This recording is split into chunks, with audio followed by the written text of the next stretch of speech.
And we always always look forward to hear his views. And this time around, we've literally managed to juggle him and we've wrestled him out of his meeting with a late-minute interview request. So, Hiren, thank you very much. I know it's been helter-skelter for you, yet you've accommodated this interview request. So, thank you very much. No, always a pleasure, Nikunj. Hiren, while we managed to wrestle you out of a meeting to join us on ET Now, the feeling for a lot of investors now is that of FOMO, where they just want to now come and they want to jump on the bandwagon desperately. So how would you map the risk reward ratio for the markets now for next couple of months in the run up to the election and post that? So I think, Nikunj,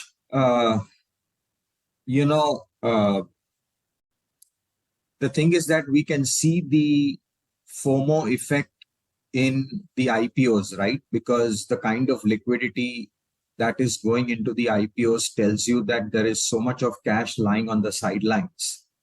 And on the other hand, people who are quite apprehensive going into an event like the state elections. But I think, it's still not late to be part of what we all believe is a long-term structural bull market. As you remember, Modi ji said that this is not an era of war.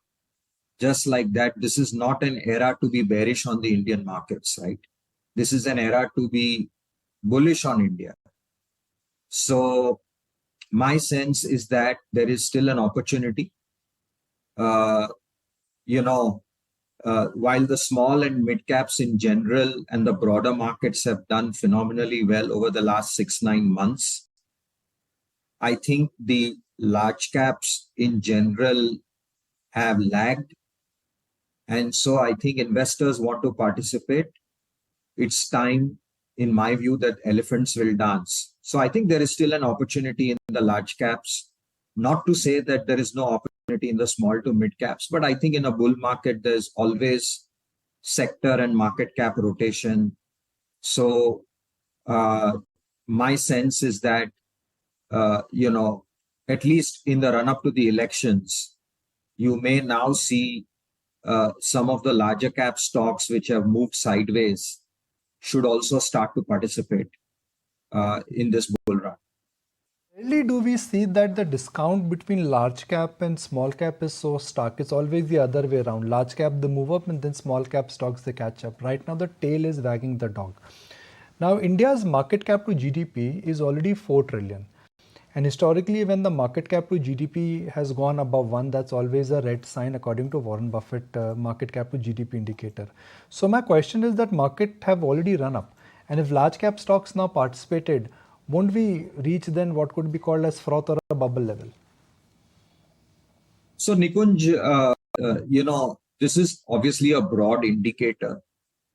But if you look at the US market, right, it has stayed above, the market cap to GDP has stayed above 100. In fact, it is closer to more like 130, 140% for a long period of time.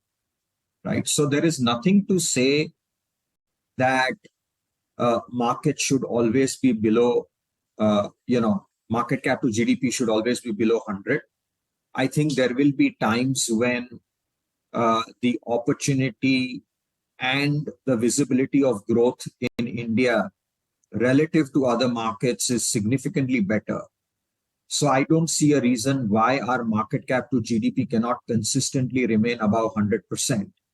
I don't think we've reached those absolute bubble valuations. How can we talk about bubble valuations when until recently your Nifty was for 2.5 years was largely in a consolidation phase. We had similar Nifty levels in September, October 21. And up until the last few days of this year, the Nifty was hovering around 18,500, 18,600. It's only now that we've broken out into new highs, right? And at 18 times, 17.5, 18 times 1 year forward, I don't think we are excessively valued as a market. There can always be pockets of overvaluation, but I think overall as a market, I don't think we are overvalued. So let's pick up some themes where there could be a combination of value as well as growth. When we spoke to you about a year ago, you had identified EVs, you had identified manufacturing, you had identified to some large extent luxury consumption. Are those themes still intact? So, Kunj, I think long-term leadership in a bull market doesn't change, but it is quite possible that some of these sectors which have done so well may go sideways, or there might be a time correction. And maybe some of the sectors like financials which have lagged may now do well in the near term, right? So a definition of a bull market is that everybody participates. Somebody participates early and somebody participates late. So my sense is that while the leadership in this market will continue to remain in capital goods, in manufacturing, in PSUs, but I think it is quite possible that large banks and FMCG might also join the party for a while, because in a bull market, everybody performs, some higher, some relatively lower. So I think it's time, as I said, for the elephants to dance, and some of the sectors which haven't done well might continue to party, but that doesn't mean that the leadership changes. I think the leadership that has been there with manufacturing, with cap goods, with autos, with defense, with PSUs will continue to remain. I don't see that changing. Where are you debating internally and also with your team that should we stay invested or should we book profits? I mean, it's a difficult choice because stocks have run up and valuations are not very cheap in the stocks which you own. So where are you debating this internally? Nikunj, there is no debate. I think we are very clear. We have to ride this bull market. Obviously, unless we believe that there are some stocks where the valuation is completely out of whack, or maybe because of risk management, if certain stocks have become a very large part of our portfolio, we may trim it. But I think the idea is not to sit on cash or to book profits. I don't think that's how you play. That's how you play a bull market, right? I mean, between 2002-3 to 2007-8, one of the defining moments was that if you never got off the horse, right? If you didn't try to be too smart, trying to catch the tops and bottoms, but if you just stayed invested, then you made the best optimum utilization of the bull market. Look, I mean, these kind of secular bull markets are not going to happen every time in a country's life history. So when it comes, you got to clutch it with both hands with a lot of conviction. And I think we and within our team, we have sufficient conviction to stay invested and not sway by short-term volatility, or we may take advantage of some overvaluation by trimming a couple of positions here or there. But I think we are very clear. We are remaining fully invested and committed to this market. And since we are playing a little bit of animal zoo game here, we're talking about elephants and we're talking about horses here. Let's talk about the cubs. Which are the cubs of the market where you want to catch them young and they could be the tigers of tomorrow? So I think, Nikunj, they are across sectors, right? I mean, whether you want to catch a tiger cub or a lion cub or an elephant cub doesn't really matter. But as I said, there are opportunities in manufacturing. There are opportunities even in higher end consumption, premium consumption.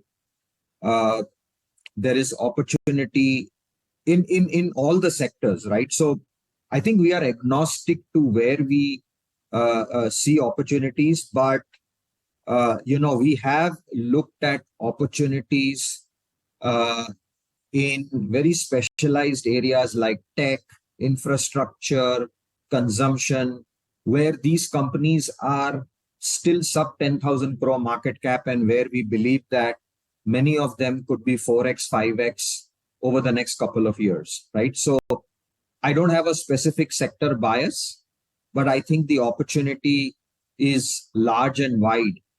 And we believe that, we have to pick and choose. So it's more bottoms up than top down. So, Hiren, let's look at themes where markets have been disproportionately excited. Defense, power, railways. Are these businesses, these are great businesses, year from now, 2 years from now, 3 years from now, the businesses will be bigger. The companies will be bigger, profits would be stronger. But are markets pricing in FY27 and FY28 kind of earning setup already? You're right, Nikunj. I think in many of these sectors that you mentioned, the markets are pricing in, better growth, higher for longer, right? On the other hand, when you look at areas like rural consumption or agrochemicals or even specialty chemicals, I think those are areas where stocks have corrected and the near to medium term weakness is being seen. So it's about portfolio construction, right? I mean, you have to stay with the leaders, but you also have to be mindful of the fact that a lot of the future may be in the price. So that means that your time frame is elongated for you to really make money. And look, I mean, even in these sectors, who knows, right? I mean, they may continue to surprise even on elevated valuation. So we don't know. But I think that, as I mentioned early on, that from a risk reward perspective, it is quite possible that sectors that haven't participated or haven't done well may incrementally now participate. So, there are opportunities there from a risk reward perspective. And some of the darling sectors might go sideways and time correct for some time. But again, you can't time all of these things. You have to stay invested if you really believe in the structural story, which we do. Exactly a year ago for the December year-end special, the names you mentioned were largely the smashed out names, out of fashion names, Paytm, Zomato, and that call has rather worked well for you. Where are you picking your spots right now? I mean, what could be, if comeback in consumer tech and fintech was the trade you identified in December 2022, what would you like to identify for our viewers in December 2023?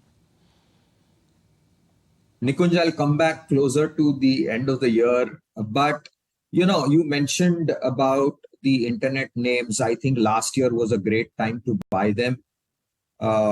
My sense is that if in 2024 we do have interest rates correcting and the US Fed cutting rates and then, followed by a rate cutting cycle in India, I think there is a long runway of growth for companies like Zomato and Paytm. So I think we still like them. I think there is still an opportunity to make money there. But, difficult to see.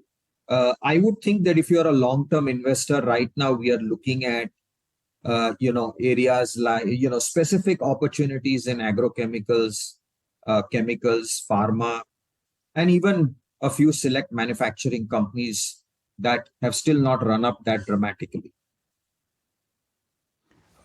Where would you be tempted to block or lock profits, whether it is risk management or a pure call on perhaps valuations? Because ultimately, when you're buying something, you'll have to sell something because you're fully invested. That's how you'll have to change orientation. So as I said, right, I mean, we would trim in some of our, early bets that we've taken in manufacturing, or for that matter, any company which has become an outsized part of our portfolio, right? I mean, we've done very well on the ER&D side in tech. Some of these companies have really done phenomenally well. And we could take some money off the table there and reinvest there in other areas that I mentioned, right? Um, so, I mean, that's more a portfolio management decision than really trying to reflect our view in terms of where we are bullish in the market cycle. So, I think we'll continue to remain invested in the leaders. We may trim it here or there, but I think that, as I said, there is opportunities in every sector. Frankly, I don't want to single out. We will look at opportunities where we think, and as I said, that at the margin, it looks like that many of the large caps might do well in the run up to the elections, and maybe the mid and small caps can join the party back a couple of months down the line, right? So that's quite possible. Is the large cap, or which are the large cap stocks you're particularly excited about for next 12 to 18 months? I would say cement, cap goods, banks. These would be the areas that I would look for in large caps. Bank and cements, there are mid-cap cement stocks, there are large cap cement stocks, there are mid-tier cement stocks, there are regional cement stocks. Within banks, there are private banks, PSU banks, regional banks, old PSU banks. Just narrow it down for us. Well, I think right now, large private banks, large cap cement stocks, I think that's how we would look at it, right? And large cap auto as well. With banks, don't you think it's a challenge of positioning? Because, I'm yet to find a bear on HDFC Bank. The only bear on HDFC Bank, I think, would be in Baikala Zoo. So the whole challenge with banks is that it's one of those spaces where everybody is fully invested, or perhaps is benchmark committed. Yeah, I mean, they had a good run before that, right? In the recovery of COVID, you had a great run. Also, they had the best time in 22-23 when both, when all three, NIMs, credit costs, and credit growth were in their favor. And also the stocks were relatively overowned. And since FIs were absent from our market and they were consistently selling, there was also a technical reason why the banks didn't do well, right? As I said, I don't see them as the leader of the next bull market for sure, but will they participate, and will there be a mean reversion in their returns? I certainly think so.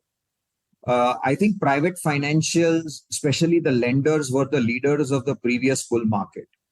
I think this time within financials, the non-lenders could be part of the leadership pack, right? So your exchanges, your online brokers, your what you call market infrastructure players, asset management companies. I think those have a better chance of being leaders of the bull market. But I just feel that given the underperformance of the large banks, you can't have a new bull market and Nifty hitting new highs and these guys not participating. So, Hiren, you're on air and we got live queries saying that, okay, Hiren has already promised for a show for year end where he will be sharing ideas. Shall we block the date? It's 5th of December. When should we record that show? To the extent that, compliance allows me, but yeah, I mean, happy to come on air again with you, Nikunj, closer to the end of the year. Some ideas and themes for 2024. Really appreciate your time. So glad you could join us. And thank you once again for accommodating this last minute interview request. Thanks, Nikunj. Thanks for having me. Bye-bye.